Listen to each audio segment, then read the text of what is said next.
Hey, salut la gang, c'est Stéphane, je suis de Drummond Parcours. Encore un petit tutoriel. Aujourd'hui, on va parler des tic-tac. Le tic-tac, c'est un mouvement qui est vraiment très apprécié des traceurs, un mouvement super le fun à pratiquer. Le principe du tic-tac, c'est qu'on va se servir d'un obstacle dans le but d'en passer un autre. Un tic-tac, ça peut se faire de centaines de manières différentes. On veut aller en hauteur, en longueur, mais le principe, c'est de se servir d'un obstacle pour aller plus loin, pour aller plus haut. À la base, un tic-tac va se faire sur un changement de direction. C'est-à-dire que si je m'en vais en ligne droite, je peux faire un tic-tac, mais c'est surtout avec les changements de direction. Je vous donne un exemple. Moi, j'arrive dans cette ligne-là, mais je veux monter sur cette boîte-là. Difficile d'aller sauter dessus, je vais devoir faire un gros saut qui va me demander beaucoup d'efforts pour aller monter, alors que je peux me servir de l'obstacle à côté qui va m'aider à aller monter. Donc, je m'en vais en ligne droite, je me sers du mur qu'il y a là pour aller monter en haut. Quand on fait un tic-tac, ce qui est important, c'est de visualiser la ligne d'accès pour aller sur l'obstacle. C'est-à-dire que, avancez-vous. Je veux monter à hauteur. La position du pied au mur, c'est ça qui va être le plus important. Souvenez-vous toujours que vos orteils dirigent votre corps. Si je veux aller en hauteur là, mais que je pousse avec les orteils de côté comme ça, mon corps il va chercher à aller en longueur. Si j'arrive face au mur, je veux aller là, mais si j'arrive face au mur, mes orteils sont vers le haut, ma jambe, elle pousse vers le haut, elle pousse pas en longueur. Donc, il faut que je visualise dans ma tête, c'est quoi la ligne d'accès. Donc, quand je m'en viens ici, la ligne est là. Donc, mes orteils, il va falloir qu'ils pointent vers le haut, mais aussi en longueur. Donc, quand je m'en viens au mur, je me prends une ligne, je me dis où je vais mettre mes orteils, dans quel angle que je vais les placer. Et quand je m'en viens au mur, je dois pousser le plus vite possible. Je ne peux pas amortir au mur. Quand j'arrive au mur, ça pousse directement. Donc, je m'en viens, un saut là, je pousse directement pour monter en haut. Quand on fait un saut, peu importe le type de saut que vous faites, avec la gravité, votre corps il fait une courbe parfaite. Si vous faites votre tic-tac au-delà de cette courbe-là, vous n'allez pas réussir à monter, ça va descendre. Donc, quand j'arrive au mur, ma courbe commence ici. Il faut que mon deuxième pas soit environ aux 3/4 de ma courbe. Ça commence à monter, hop, et je redonne une deuxième poussée dans mon élan. Quand on pratique les tic-tac, à la base, on peut choisir un mur qui est incliné un peu. Je donne un autre exemple ici. Avec un tic-tac comme ça, pour commencer à se pratiquer, on pratique vraiment le changement de direction. On va chercher un module qui est beaucoup plus en angle. Ça permet aux pieds de ne pas glisser. Ça nous permet de pratiquer vraiment la poussée comme il faut pour aller en longueur. Vous voyez ma ligne? Je ne m'en viens pas directement face à l'obstacle. Je ne m'en viens pas directement face à l'obstacle. Je ne m'en viens pas nécessairement de côté non plus. Je veux m'en aller sur la boîte rouge. Je vais m'en venir en billet pour garder vraiment une courbe vers la boîte rouge. Donc, je m'en viens ici, je vais faire mon tic-tac et pousser jusqu'à l'autre boîte là.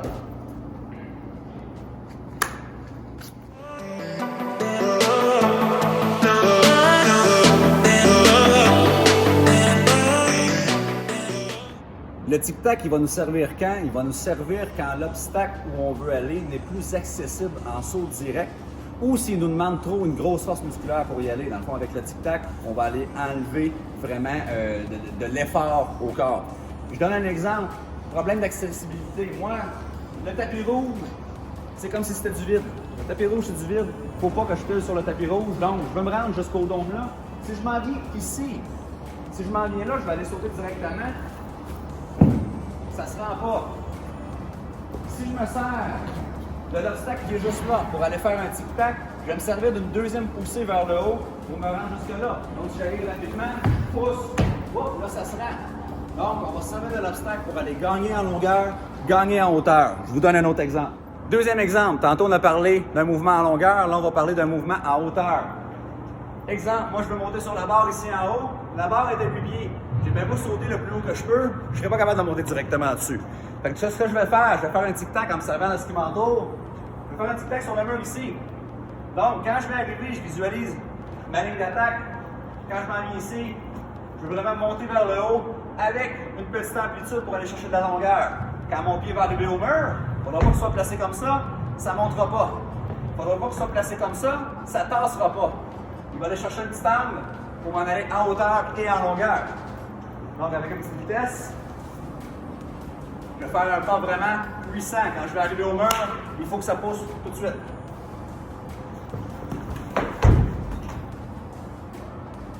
Une fois que c'est monté,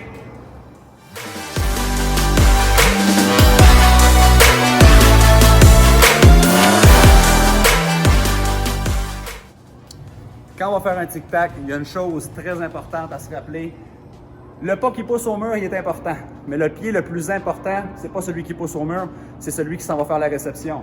Parce que si vous ne vous rendez pas à l'autre obstacle, c'est lui qui vous protège. Je donne l'exemple. Moi ici, je veux monter en haut, mais je ne pousse pas assez fort. Oh! Mon pied est venu me stopper pour pas que je me fasse mal.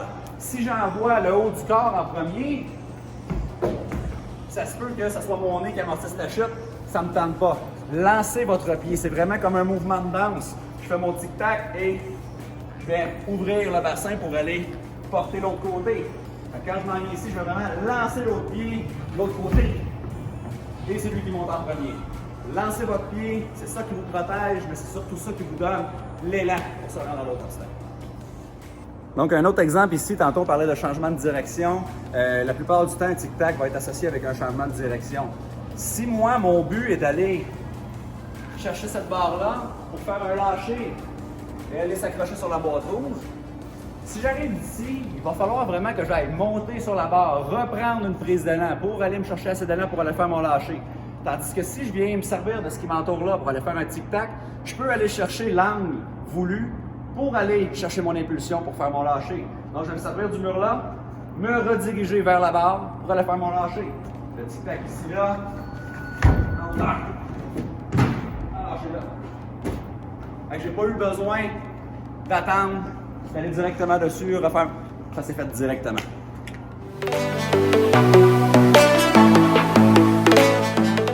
Un bon exemple, quand on parlait tantôt des changements de direction, ça va être, moi, ce que j'appelle les speed tic-tac.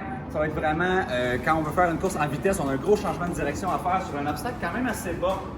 On va faire sur cet obstacle-là un tic-tac, mais de la même manière qu'on pourrait faire un safety vault qu'on a fait dans les autres tutoriels. Le safety vault, lui, on s'en vient face, on met le pied, on descend.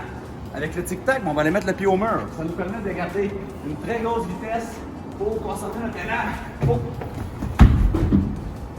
Allez, descendre.